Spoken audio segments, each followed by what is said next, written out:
출애굽을 할 때 최고의 지도자는 모세였습니다. 모세는 400년 동안 노예 생활을 하는 이스라엘 백성들을 이끌고 애굽에서 탈출했습니다. 출애굽이라고 하지 않습니까? 사람은 환경의 지배를 받게 되어 있습니다. 그들은 400년 동안 대대로 노예 생활을 했기 때문에 노예 근성으로 젖어 있었습니다. 노예 근성이라고 하면 치사하고 더럽고 비굴하고 또 배은망덕한 그러한 성향을 가지고 있었다는 겁니다. 그래서 한마디로 얘기하면 이 사람들은 인간 말종이었던 거죠. 노예들이 다 그렇다는 것이 아니라 400년 동안 노예 생활을 하면서 그런 것들이 몸에 배게 된 거죠. 그러니까 주인의 눈치를 보면서 어떻게든지 살아남아야 하니까 환경이 그 사람들을 그런 식으로 만들어버린 거죠. 그러니까 모세가 이들을 이끌고 나올 때 얼마나 힘들었겠습니까? 이런 설이 있습니다. 설, 이거는 뭐 학문적으로 증명된 건 아니고요. 제가 전에 어떤 책에서 읽은 건데 식민지 생활을 한 사람들은 식민지 생활을 한 그 기간에 2배가 지나야지 비로소 온전한 독립이 될 수 있다. 예를 들면 우리나라가 일제 식민지 35년을 했다면 그의 2배 70년이 지나야지 우리나라는 온전한 독립을 이루게 되는 거죠. 계산을 해보면 우리나라가 1945년에 해방이 됐으니까 그로부터 플러스 70 하면 2015년에 비로소 우리나라 사람들은 정신적으로 심리적으로 온전한 독립을 갖게 되는 것입니다. 그러면 어떻게 생각하세요? 그럴듯하지 않습니까? 제가 학교를 다니던 1960년, 70년대에는요, 우리 한국은 일본과 비교가 불가능한 나라였어요. 일본은 너무너무 잘 사는 그런 나라였죠. 일제, 그러면 누구나 다 갖고 싶어 하는 최고의 상품이었죠. 얼마나 그 디자인이나 색깔이 이쁜지, 그리고 상품의 질이 얼마나 견고하고 세련되고 또 깔끔한지, 정말 최고의 상품이 일제 아닙니까? 우리 어머님 세대의 분들이 갖고 싶어 했던 일제 양산 그리고 일제 전자제품, 정말 최고의 상품이었던 겁니다.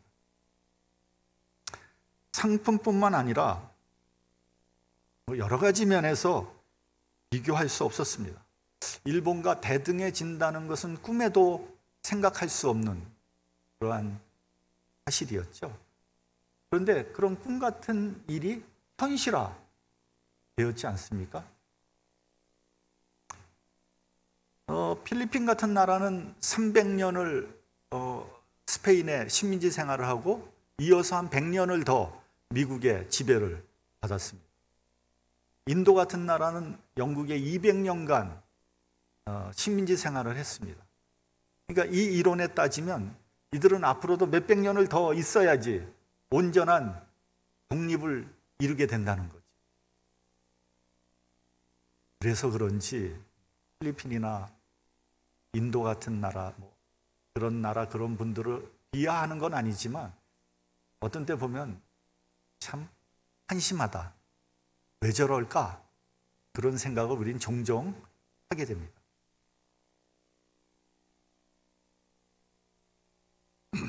아무튼 수백 년 동안 노예로 살고 있는 사람들을 데리고 애굽을 도망쳐 나온 사람은 모세였습니다. 그리고 40년간 광야 생활 가운데서 그 생활을 이끈 사람도 모세였습니다.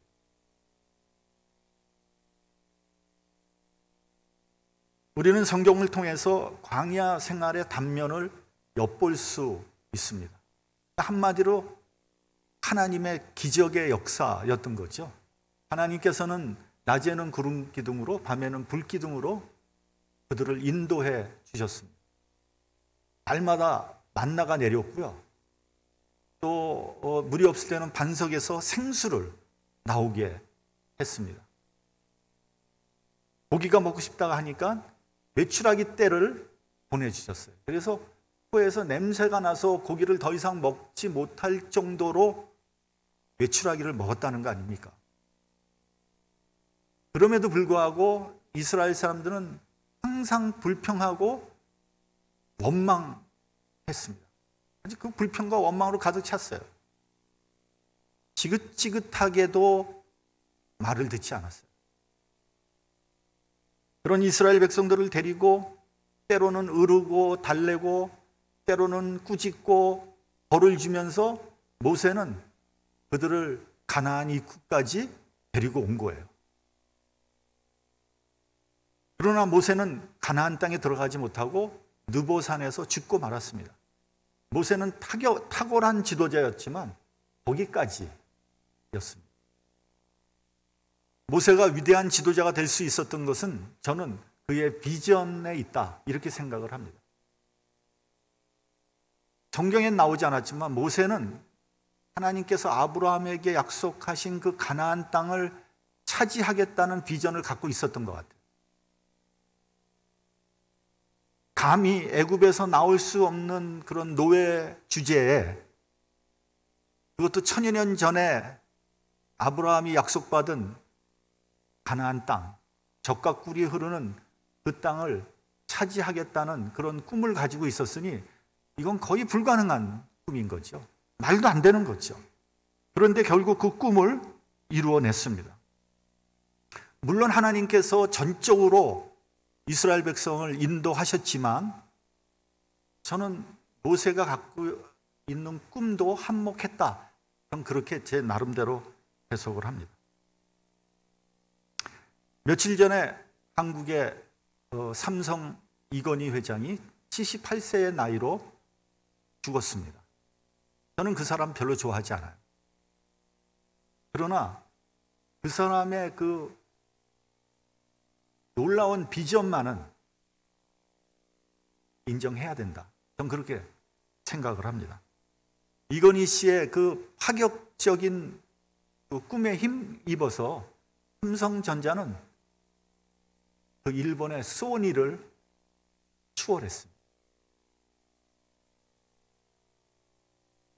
생산량뿐만 아니라 제품의 질 면에서도 삼성은 명실공히 소니를 능가했습니다. 우리나라 사람들은 물론이고 세계 그 누구도 이러한 일이 일어날 거라고는 꿈에도 상상하지 못했습니다. 왜냐하면 소니는 전자제품의 총화였기 때문입니다. 질과 격이 소니는 다른 제품과는 달랐습니다. 그러니까 요즘 젊은 애들이 많이 쓰는 넘사벽이었어요. 도무지 뛰어넘을 수 없는 그런 벽이 소니였습니다. 그런데 이 삼성전자는 일본의 소니를 뛰어넘은 거죠. 그것뿐만 아니라 일본의 전체 그 전자제품을 만드는 그런 기업 다 매출 다 합한 것보다 삼성전자의 매출이 더 큽니다. 놀라운 일이죠. 누가 이렇게 했습니까? 이거는 저는 분명히 이건희 씨의 거의 이루어지기 힘든 그 꿈에서 이런 일이 시작됐다. 그렇게 생각이 됩니다. 또 여러분, 삼성에서 지금 가장 돈을 많이 버는 회사가 뭐죠? 삼성 뭐죠? 삼성? 대답 좀 해보세요. 대답 좀. 이게 설교가 이게 서로 여러분들은 아무 말도 안 하는 거 서로 주고받는 건데 뭐 이건 꿀먹으면 그러지 마시고 뭐예요? 삼성? 반도체죠, 반도체. 아무도 반도체에 대해서 생각하지 않고 있을 때 이건희 씨는 1974년 부도 직전에 있는 한국 반도체란 회사를 인수합니다. 그리고 거기에 올인을 하는 거예요. 그 당시 한국 반도체라는 기업은요, 뭐 반도체 기술이 있는 게 아니에요. 그냥 이 반도체의 외국 물품을 가져와서 임가공이라고 하죠. 살짝 뭘 좀 이렇게 덧붙이는 정도로 해서 수출하는 그런 회사였습니다. 그러니까 여러분, 반도체란 그 산업은 기술 집약적인 산업이거든요. 그래서 원천 기술이 없는 삼성이 그런 반도체 산업에 뛰어든다는 것 자체가 무모한 짓인 거죠.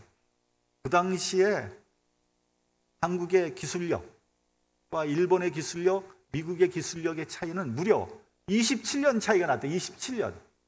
뭐 1, 2년 차이가 난 것도 아니고 27년의 차이가 나면 뭐 말도 안 되는 거죠. 진짜 무슨 뭐 얘기가 안 되는 얘기입니다. 그런데 여러분, 지금 반도체 산업의 세계 최고가 어느 나라입니까? 한국이거든요. 그래서 중국이 그 한국의 반도체를 그렇게 부러워하지 않습니다. 그렇게 이기려고 그 노력을 하는 바로 이 반도체. 이것은 분명히 이건희 씨의 비전에서 비롯된 것이다. 부정할 수 없는 사실이에요. 여러분, 사람에게는 꿈이 있습니다. 꿈을 놓고 볼 때 사람을 세 종류의 사람으로 나눌 수 있어요. 첫째는 아예 꿈이 없는 사람이 있어요. 될 대로 되라. 헤세라세라로 사는 그런 사람이 있어요. 인생 포기한 사람이에요. 둘째는 꿈이 있기는 있어요. 근데 허황된 꿈이 있는 거죠. 저 꿈은 저기 하늘, 구름 위에 있는 듯한 꿈 가지고 있고 나의 현실은 저기 밑바닥에 있는 거예요. 그러면서 뭐라 그러냐면 올라가지 못할 나무는 쳐다보지도 말라. 아주 포기하고 사는 거죠. 근데 저는 이렇게 생각합니다. 올라가지 못할 나무라도 쳐다는 봐야 된다. 쳐다봐야지 언젠가는 올라갈 거 아닙니까? 여러분, 우리 교회가 정말 한 5, 6년 전만 해도 올개지 내기도 떡떡떡 하던 교회였어요. 이건 뭐, 근데 교육관 짓지 않습니다. 다음 주에 퍼밋 나오잖아요. 전 뭐 나오리라고 분명히 믿습니다. 교육관이 있어야 되는데, 그래야 교회가 제대로 될 텐데, 그러한 꿈을 꾸니까 이루어지잖아요.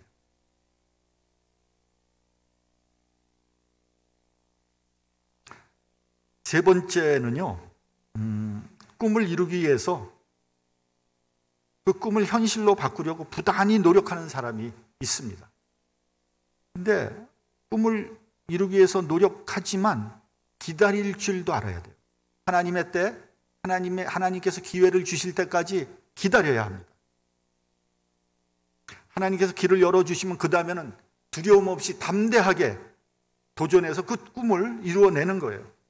성경에 나오는 모든 리더들이 한결같이 똑같았습니다. 하나님의 은총적인 역사를 기다릴 줄 알았습니다. 그래서 그 불가능해 보이는 비전을 이루어낸 거죠. 모세의 뒤를 이어서 지도자가 된 사람이 바로 여호수아입니다. 그래서 여호수아 1장에 보면 가장 많이 나오는 구절이 뭐냐? 마음을 강하게 하고 담대히 하라. 이 말씀이에요. 여러분, 여호수아는 그가 늘 모세가 하나님과 함께하는 그 모습을 늘 보아왔던 사람이에요. 하나님께서 모세를 통해서 어떻게 역사하는지를 자기가 직접 목도한 사람이에요. 그럼에도 불구하고 여호수아는 두렵고 자신이 없었어요. 그만큼 가나안을 정복하는, 차지하는 그 일은 참 어려운 일이었어요. 그래서 성경은 마음을 강하게 하고 담대히 하라고 계속해서 강조한 거예요. 두려워하지 말라고 말한 거예요. 수많은 난관이 여호수아와 이스라엘 백성들 앞에 놓여 있었습니다. 그 첫 번째 난관이 뭐냐 하면 바로 요단강을 건너는 일이었어요. 요단강을 건너야지 가나안 땅 들어갈 거 아닙니까? 요단강을 건너가기 위해서 오늘 본문을 통해서 하나님은 세 가지의 지침을 우리에게 주십니다. 첫째는 언약궤를 따르라는 거예요. 본문 3절 우리 같이 봉독하겠습니다. 본문 3절. 자, 시작. 백성에게 명하여 가로되 너희는 레위 사람 제사장들이 너희 하나님 여호와의 언약궤를 매는 것을 보거든 너희 곳을 떠나 그 뒤를 좇으라.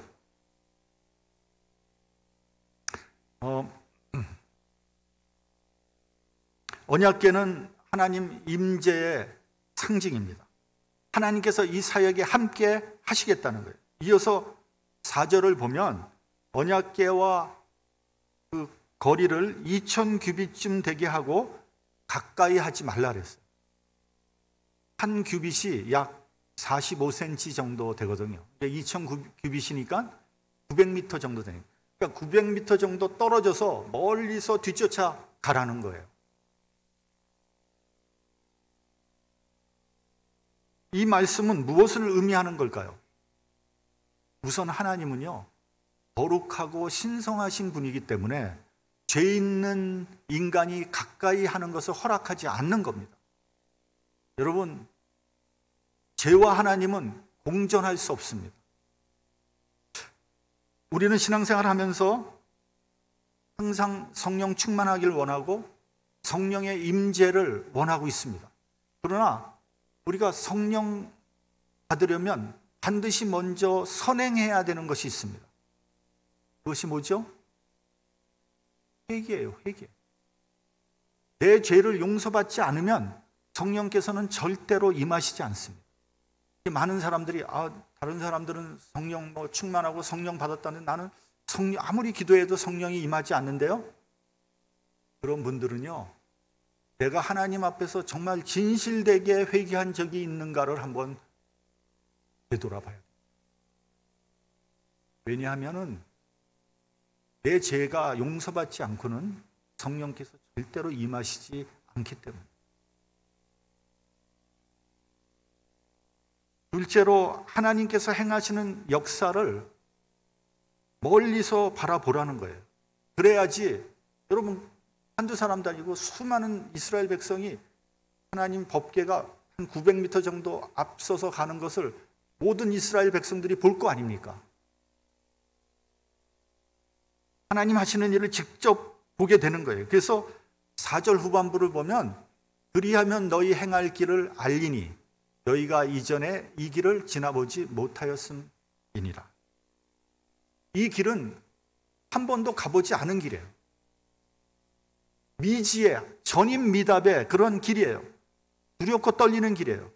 그 길을 하나님께서 앞서 가시겠다는 거예요. 너희들 뒤에서 하나님 가시는 것을 하는 것을 바라는 거예요. 그러므로 강하고 담대하라. 두려워하지 말라는 거예요. 왜요? 하나님이 앞서 가시니까. 이 말씀은 또한 하나님보다 앞서가지 말라는 말씀인 거예요. 우리는 가는 경우 하나님보다 앞서갑니다.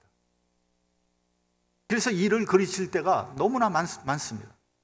우린 보통 이렇게 기도를 하죠. 하나님, 이번에 비즈니스 시작하는데 하나님 도와주세요.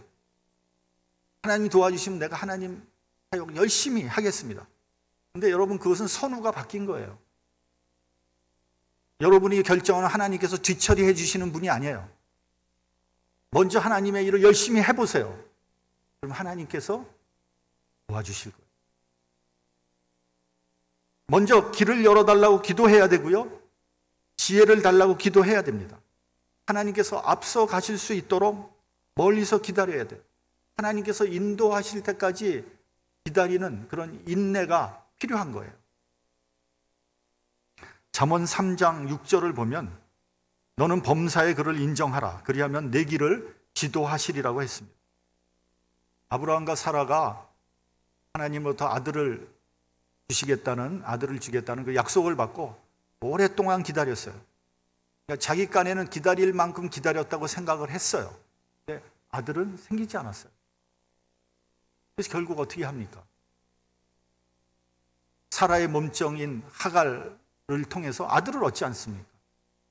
그의 이름이 이스마엘이고요. 그가 지금 애굽 아랍인의 조상 아닙니까? 그 문제 때문에 지금까지 유대인과 아랍인이 계속해서 심각한 갈등을 빚는 거 아닙니까? 중동 지방은 세계의 화약고예요. 그러니까 하나님보다 앞서간 결과 혹독한 대가를 치르게 되는 거죠.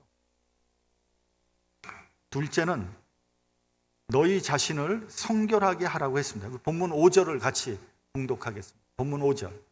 자, 시작. 여호수아가 또 백성에게 이르되 너희는 스스로 성결케 하라. 여호와께서 내일 너희 가운데 기사를 행하시리라. 자, 여기서 우리가 먼저 성결하다는 의미는 윤리 도덕적으로 깨끗하다는 의미보다는 하나님께 순종하고 헌신하라는 의미가 더 큰 거예요. 사리사욕 채우지 말고 하나님 앞에 헌신하라는 거예요. 근데 여러분, 이 말씀은 참 영양가가 없는 말씀이에요. 아니, 지금 요단강을 앞두고 요단강을 어떻게 건널 것인가?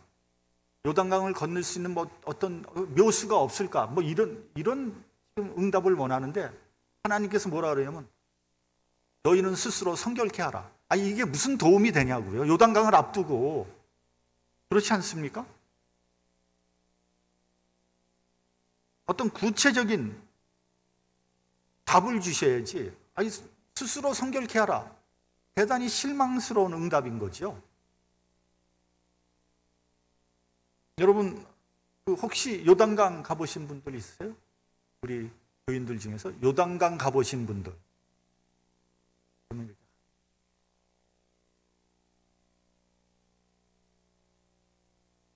팬데믹만 아니면 이스라엘 한번 성지순례 가려고 사실은 생각했거든요. 못 가지만 그럴 기회가 앞으로 좀 있으리라고 생각하고요. 요단강은 뭐 이렇게 시냇가 같다고 합니다. 그러니까 많은 사람들이 뭐 요단강 그러면 뭐 굉장한 강으로 생각하는데 가보니까 되게 실망스럽다는 거죠.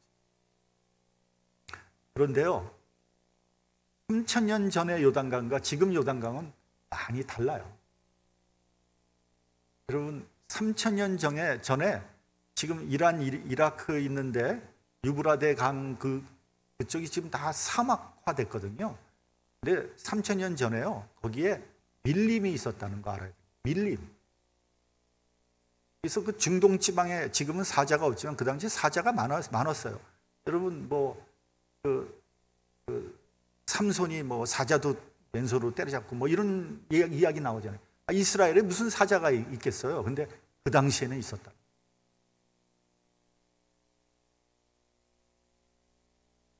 더군다나 본문 15절을 보면 보리를 거두는 시기에는 항상 요단강이 넘쳤다고 합니다. 그 조선시대 정조 임금 때 정조가 그 수원 화성을 이렇게 행차하지 않습니까? 근데 그 행차하는데 가장 큰 장애물이 됐던 게 뭐냐? 한강이에요, 한강. 한강을 건너야 되는데 그 6,000명에서 10,000명 정도 되는 대행렬이 정말 장관이었다고 합니다.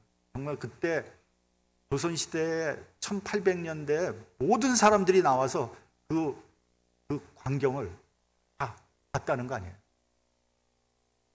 그 사람들이 한강을 어떻게 건너느냐 말이죠. 그래서 생각해낸 것이 배다리라는 거예요, 배다리. 배를 횡렬로 쫙 늘어놓는 거예요. 그리고 거기에 길을 만드는 거예요. 길을 만들어. 그리고 그 위에 잔디를 깔아요. 그리고 처음 시작할 때 중간 마지막에 홍살문을 이렇게 설치해서 왕이 행차하는 격식을 갖췄다고 합니다. 그 위를 왕은 발 타고 건너고 한 10,000명 정도 되는 행렬이 그 뒤를 탁 따르는 거예요. 뭐 이런 좀 어떤 기발한 아이디어를 주시면 얼마나 좋겠습니까? 또 여러분, 요단강을 건넌 다음에는 어떻게 해야 되나? 가나안을 정복하기 위해서 어떤 작전을 쓰며 어떤 군사력을 보강시켜야 될까? 뭐 이런 구체적이고 실질적인 답을 원하고 있었죠. 그런데 하나님은 너희 자신을 성결케 하라고 그랬어요. 여러분, 오늘날도 우리는 구체적이고 실질적인 답을 요구하고 있습니다. 어떻게 하면 비즈니스를 잘할 수 있을까? 어떻게 하면 우리 자녀들을 잘 교육시켜서 미국이라는 사회에서 빚을 내게 할 수 있을까? 어떻게 하면 교회를 부흥시키고 발전시킬 수 있을까?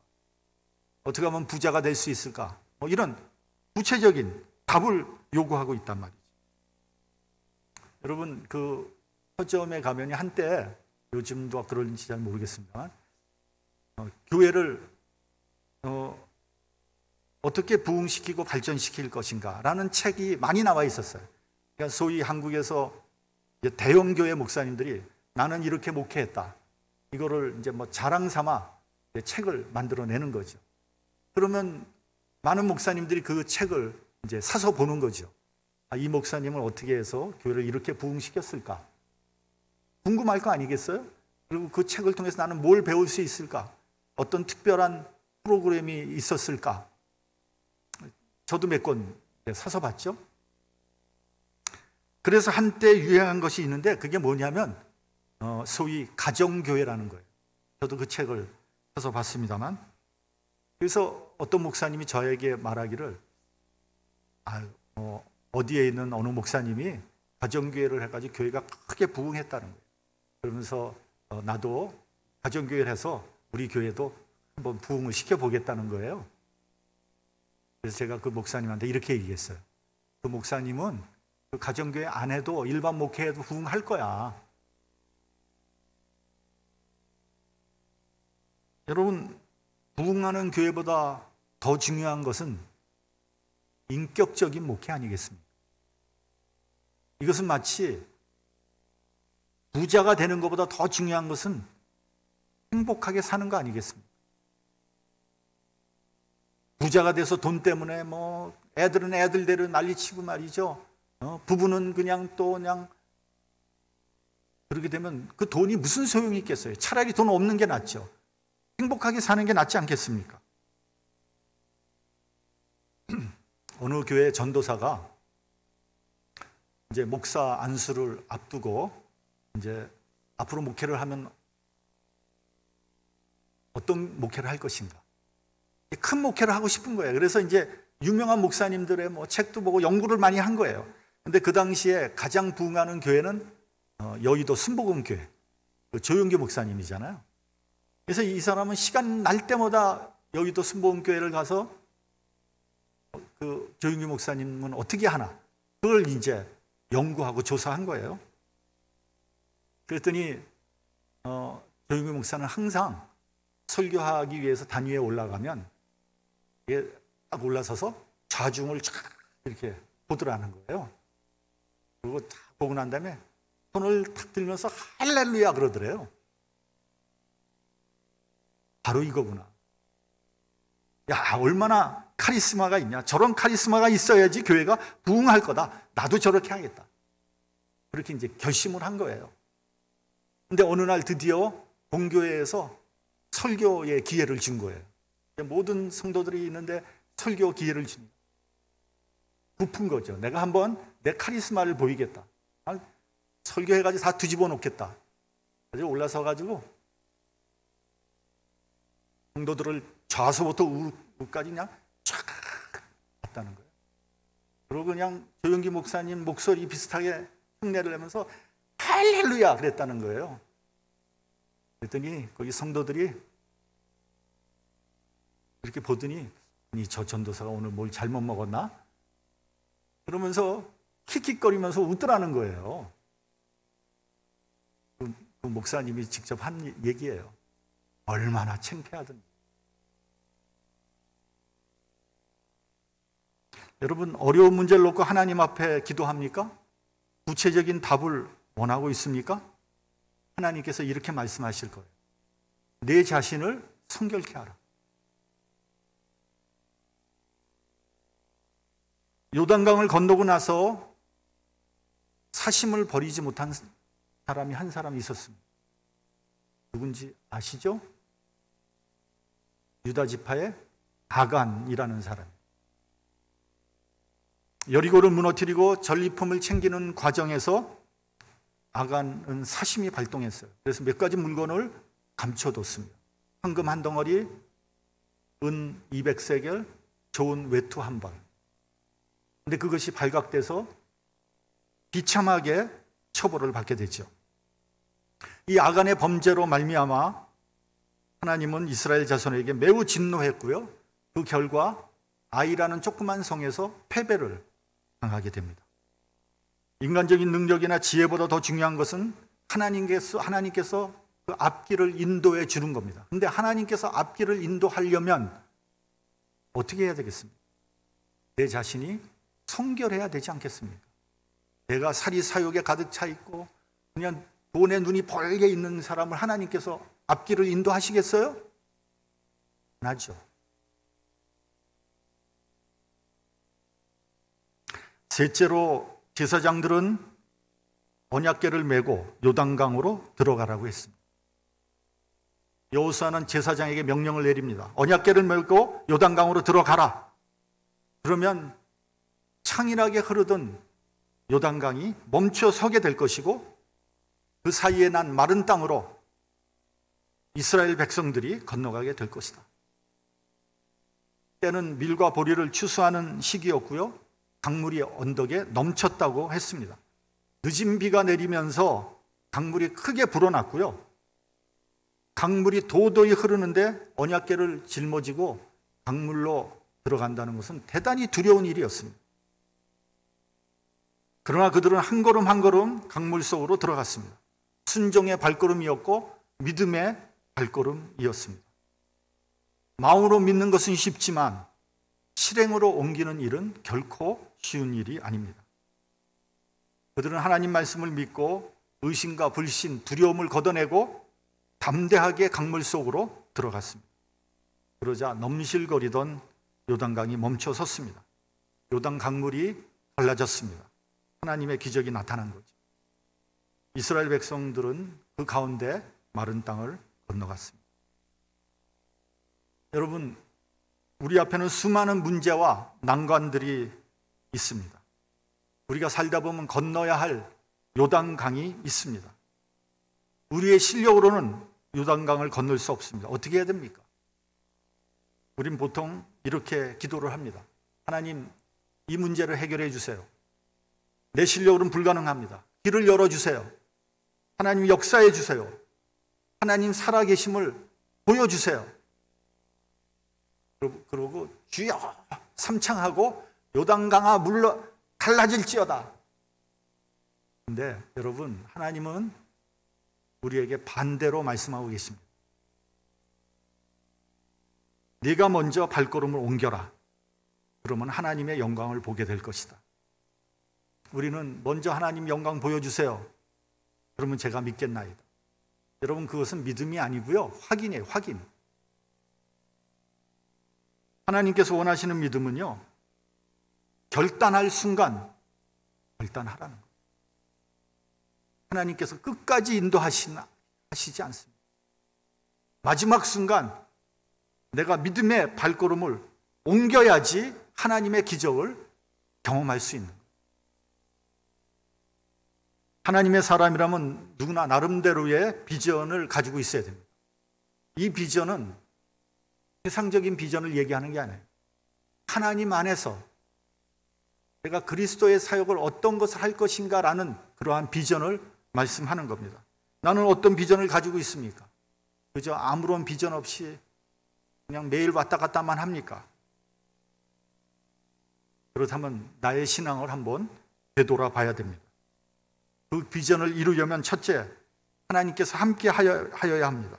하나님보다 앞서가서는 안 됩니다. 둘째는 스스로 성결해야 합니다.